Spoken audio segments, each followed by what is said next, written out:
은혜 받으실 하나님의 말씀 사도행전 1장 1절에서 4절 말씀입니다. 하나님의 말씀 사도행전 1장 1절에서 4절 말씀 우리 같이 한번 읽어보겠습니다.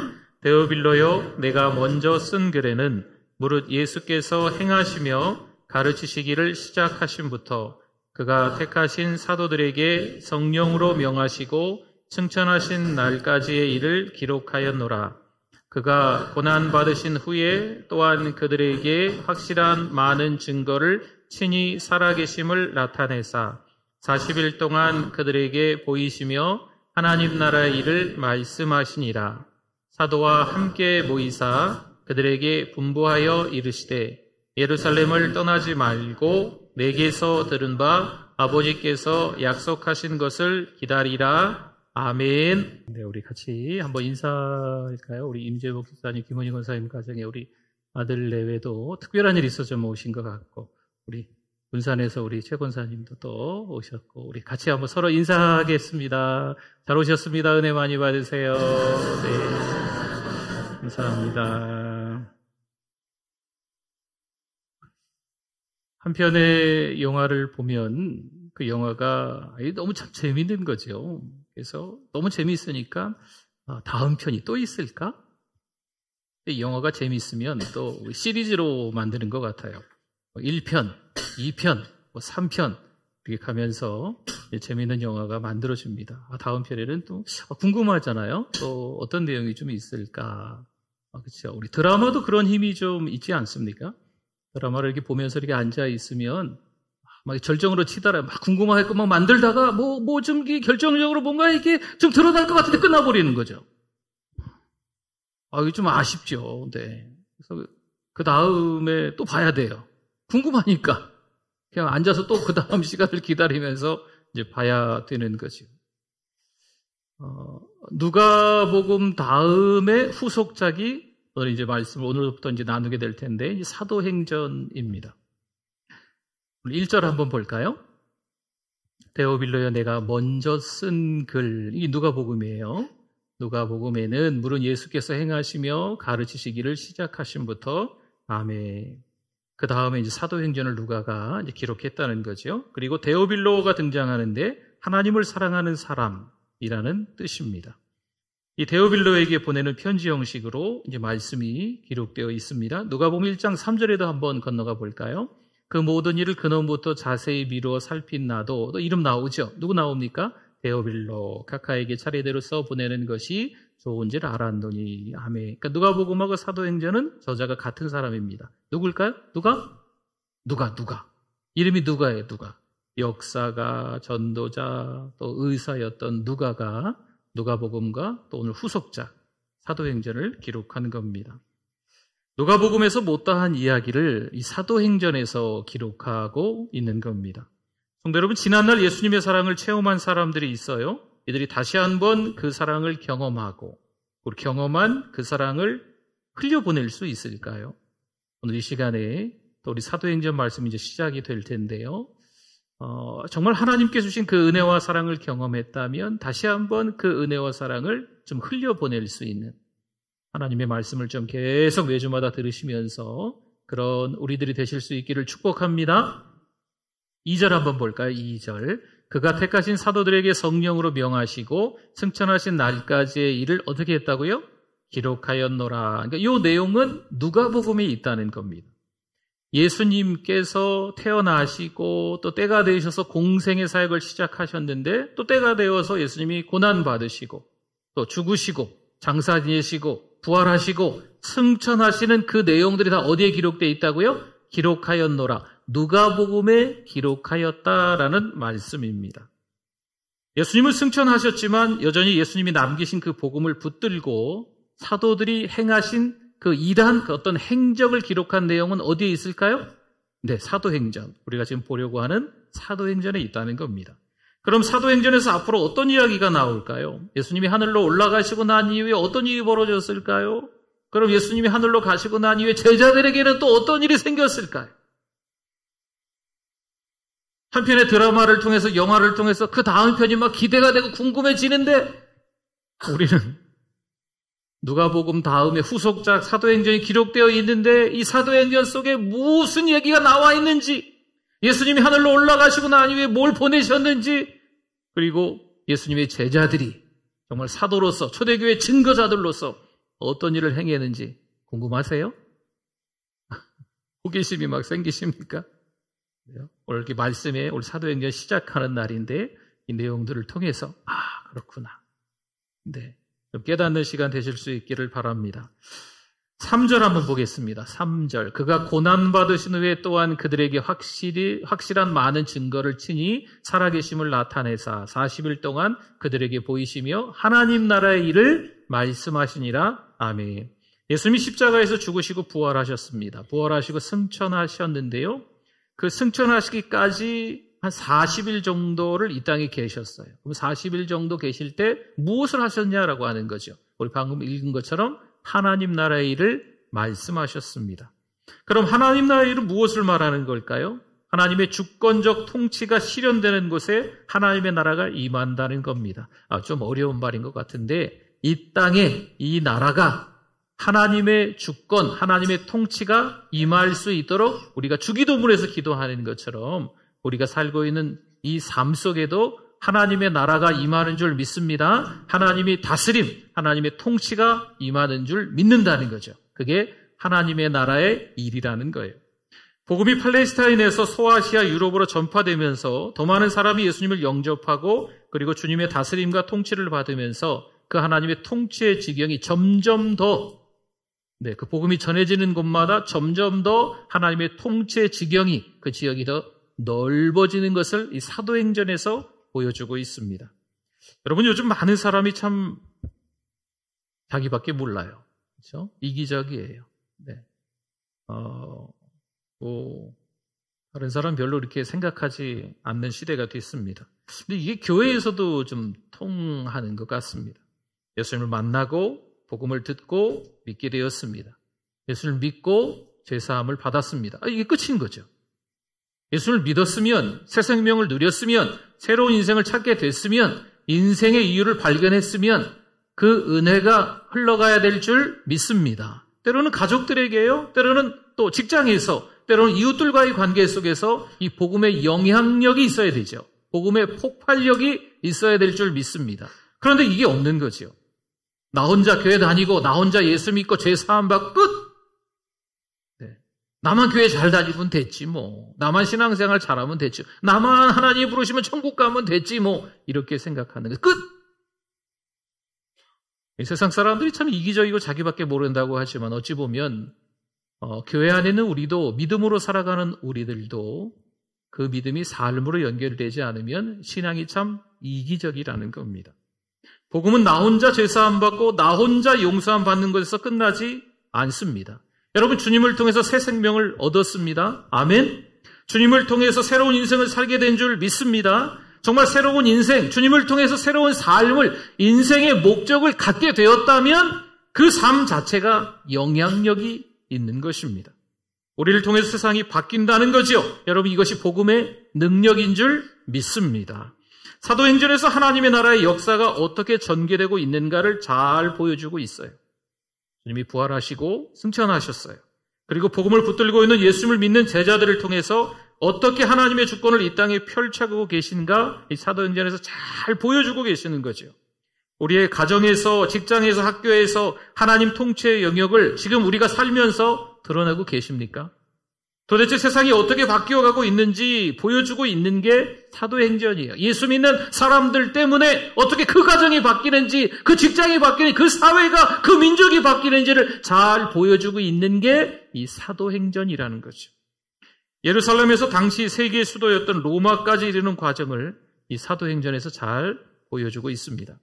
성도 여러분, 예수님을 믿으면 예수님의 제자가 됩니다. 제자라는 것은요, 말씀을 듣는 거예요. 훈련받는 거예요. 계속 흡수하는 거죠. 그럼 거기서 끝일까요?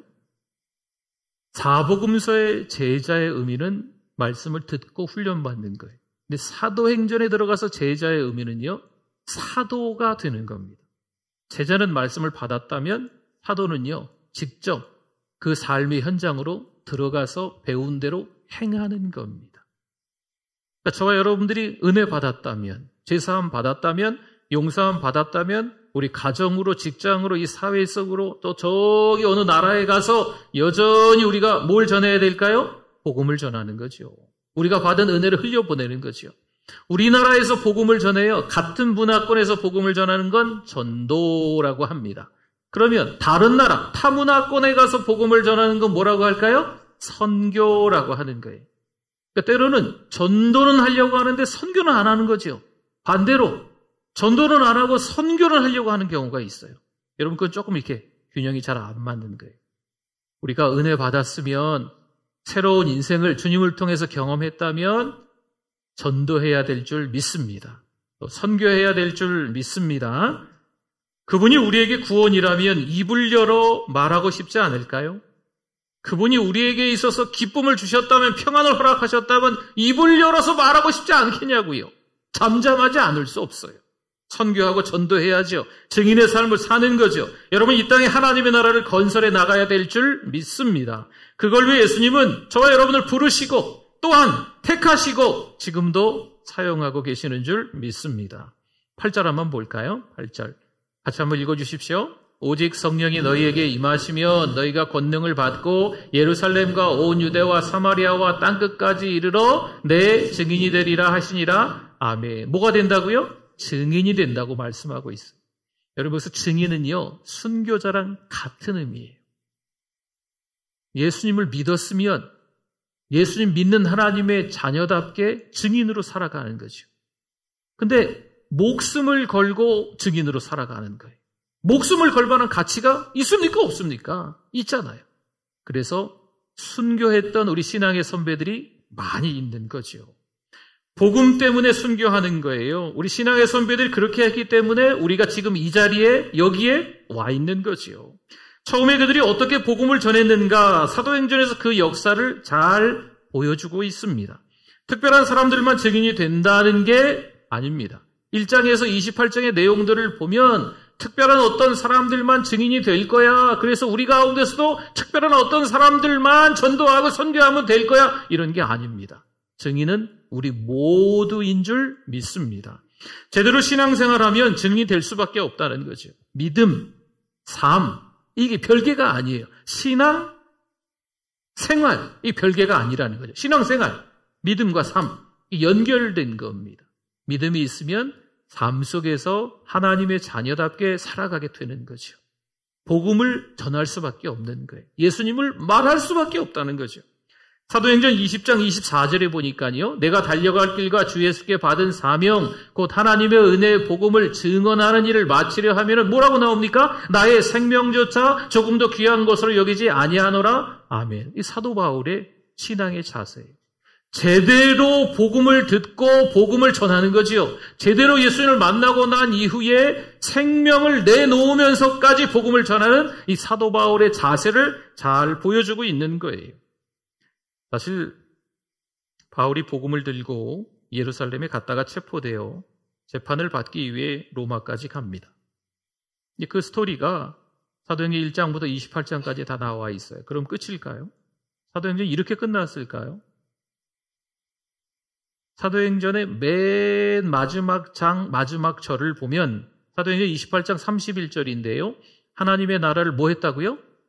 지금 감옥 안에서 언제 죽을 줄 모르는 상황이에요.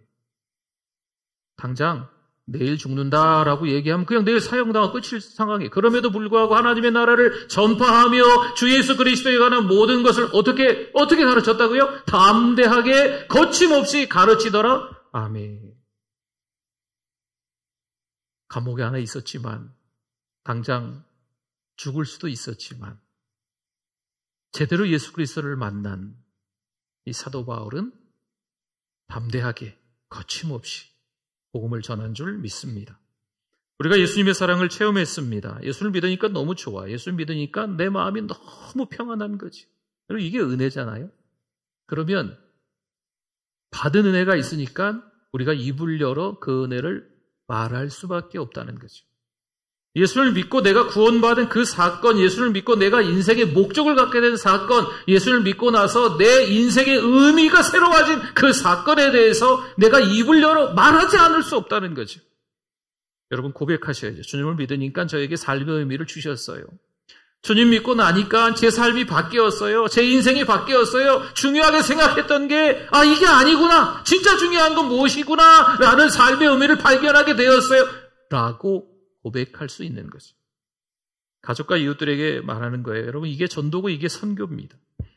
예수님을 체험한 우리가 예수님의 증인으로 살아갈 수가 있습니다. 증인으로 쓰임받는 복된 인생을 살아가는 저와 여러분이 되실 수 있기를 축원합니다. 물론 우리가 부족하고 연약해요. 아이고, 너나 잘해라, 너나 잘해. 때로는 우리가 이런 얘기도 들어요. 나가서 전도할 때 기독교가 별로 그렇게 공신력이 요즘은 없잖아요. 그렇죠? 네. 불교, 천주교, 이런 거 비해서 우리 기독교가 별로 그렇게 칭찬 못 듣거든요. 나가서 이 전도지 들고 전도할 때 욕먹어요. 네. 너네나 잘해라. 그런 욕도 먹지만 우리 삶이 엉터리라 욕도 먹거든요. 때로는 가족들에게 복음을 전하는 게 그래서 어렵잖아요. 내가 얼마나 신앙생활을 잘하고 있는지 이것도 보여주고 있지만 내가 얼마나 연약하고 부족하고 믿음으로 사는 자답지 못한지도 보여주고 있는 게 가족들에게거든요. 가까운 사람들에게 복음 전하는 게 그렇게 쉽지 않습니다. 그러나 연약하고 부족하지만 그럼에도 불구하고 우리를 통해서 또 다른 사람들이 구원받는 줄 믿습니다. 연약하지만 부족하지만 내 인생의 한계가 다 드러나 보이긴 하지만 하나님은 그럼에도 불구하고 있는 모습 그대로 누구를 써주실까요? 우리를 써주시는 줄 믿습니다. 새로운 삶을 사는 거죠. 인생의 목적을 찾는 거예요. 그 일에 저와 여러분이 쓰임을 받을 수 있습니다. 여러분 이게 복음이에요.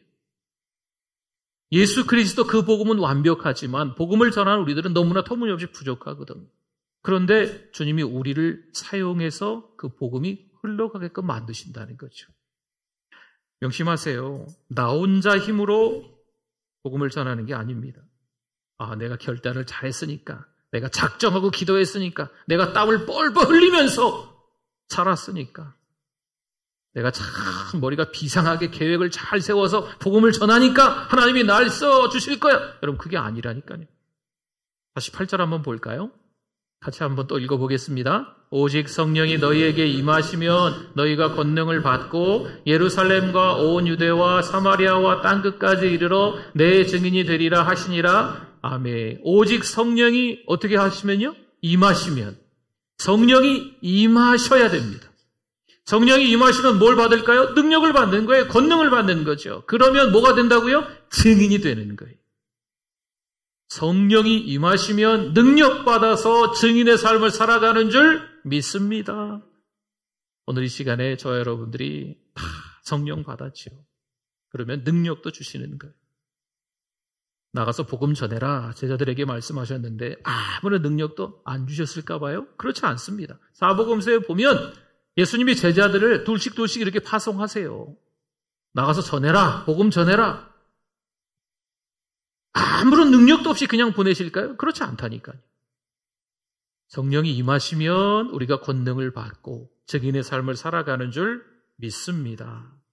4절 한번 봅시다. 4절. 사도와 함께 모이사 그들에게 분부하여 이르시되 예루살렘을 떠나지 말고 내게서 들은 바 아버지께서 약속하신 것을 기다리라. 아멘. 아버지께서 약속하신 게 뭘까요?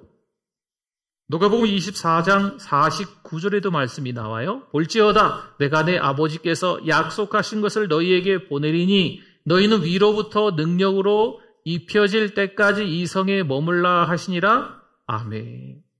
주님께서 승천하시면서 보내줄 테니까 기다려라 말씀합니다.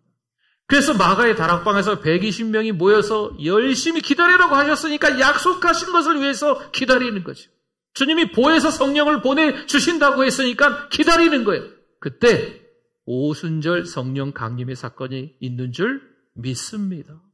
여러분 성령 받으면 능력 받는 거예요.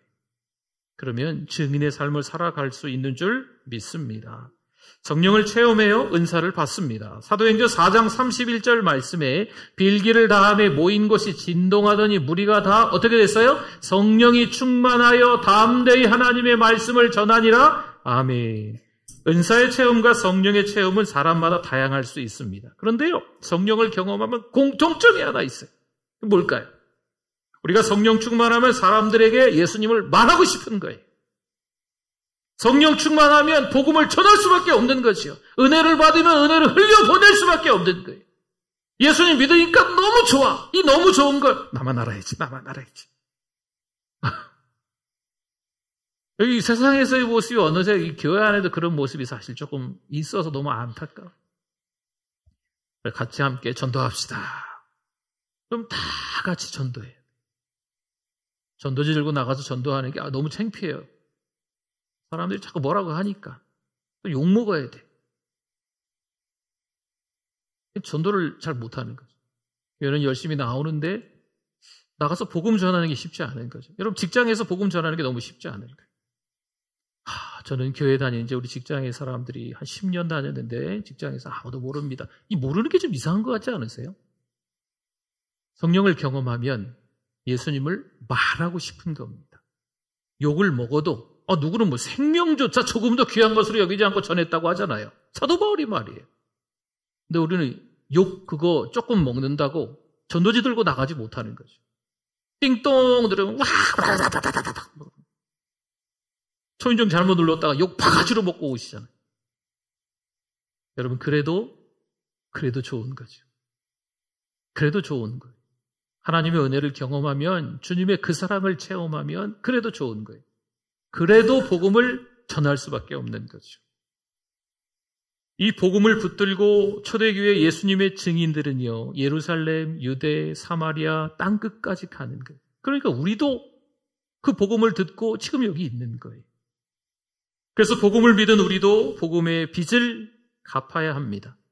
성령께서 지금도 당신의 제자들을 통해서 계속 선교하시고 전도하시는 거예요. 선교는요, 그 전도는 끝나지 않았습니다. 예전에 막 생명 바쳐서 목숨 걸고 복음 전하시는 그런 분들이 있으셨으니까 우리가 이렇게 편하게 교회 안에서 그냥 할렐루야 할렐루야 하면서 예배드리기 참 좋다. 아니에요.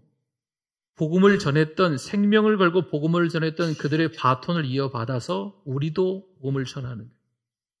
여러분 이 전북 지역이 그래도 이 국내에서는 복음화율이 가장 높지요.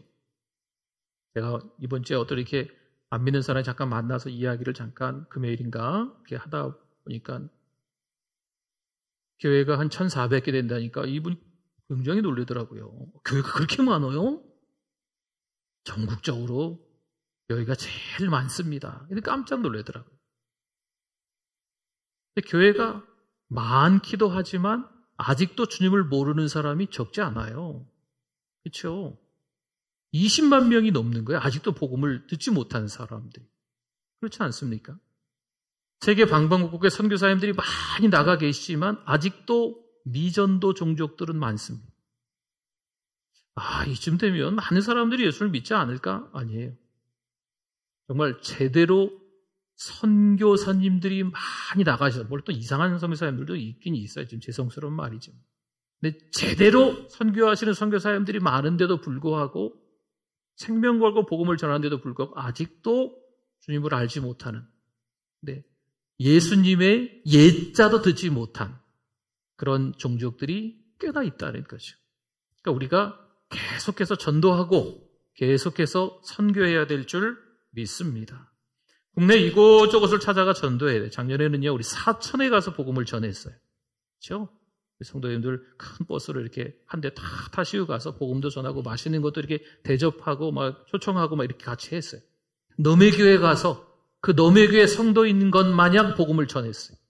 잘하신 거예요. 올해도 가게 되지 않을까요? 올해도 일본에 단기 선교를 한 20명의 지체를 보냅니다. 무슨 또 일본 땅에 보내나? 네. 가야 될 만한 이유가 있으니까 가는 거겠죠. 하나님이 또 보내시니까 가는 거겠죠. 그렇죠?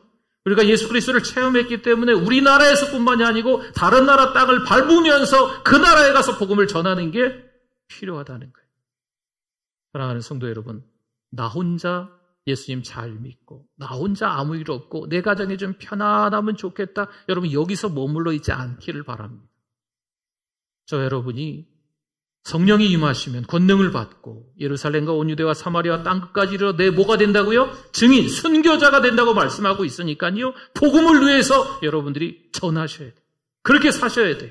저와 여러분들이 전도하시고 선교하시는, 함께 또 기도하시는 우리 모두가 되실 수 있기를 축원합니다. 아멘. 우리 같이 한번 기도하겠습니다. 선교하고 전도하지 못했음을 회개하시고 선교하고 전도하기를 원합니다라고 기도했으면 좋겠습니다. 우리 주여 한번 부르짖고 기도합니다. 주여, 하나님 아버지 은혜를 감사합니다.